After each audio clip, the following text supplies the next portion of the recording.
Jeg tror også, jeg var bare heldig, at den første aften nærmest var sådan ikonisk. Alt det mest besynderlige ved en time. Der var ikke særlig mange mennesker, og bassisten Guffe Pallesen stod i baren i sådan et koboldblåt jakkesæt, der lignede sådan, som om han er underholdningsmusiker på en polensfærge, eller sådan et eller andet. Og jeg kunne godt mærke, at det var en slags bøsbar, men det var sådan ligesom en bøstype, jeg ikke helt kendte med det der jakkesæt.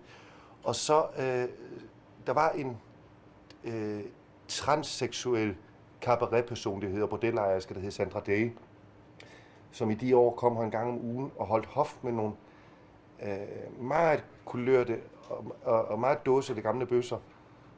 Og hun sad så i et hjørne med sine bøsser og sine bryster. og så Palle Weiss, som var pianist dengang, han sad og spillede cafémusik. Og jeg sad med min ven, og vi talte næsten ikke sammen, fordi vi bare sad og lyttede til den der bizarre samtale med Sandra Day og de der gamle bøsser. Og den ene var mere vinende og hysterisk end den anden. Altså jeg kan faktisk huske replikker fra den aften, at der var en, som åbenbart sygt kjoler til teater eller sådan et eller andet. Og jeg aner ikke, hvem det var, han talte om, som sagde, når fru Ingerslev bare den guld med, jeg har sygt, bare hun aldrig trusser. Og så var der en anden bøs, der skreg, Gud, Palle.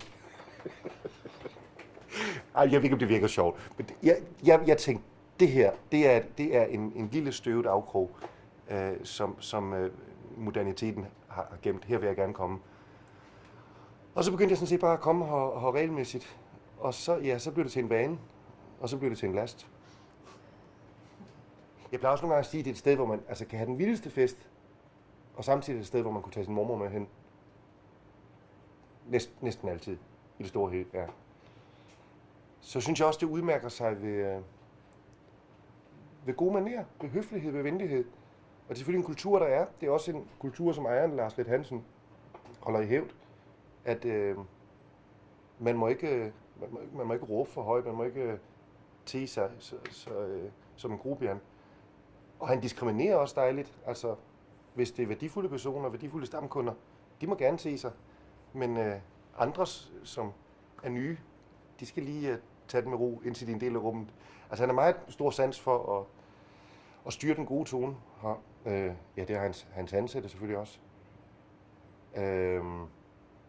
Jeg har jo den her, altså det er jo ikke en forestilling, det får jeg også bekræftet af ældre københavnere, at København i gamle dage havde en jovialitet og en høflighed og en venlighed. Man kan stadig se i bussen, at gamle mennesker sidder og småsluder med hinanden, men det er ligesom forsvundet.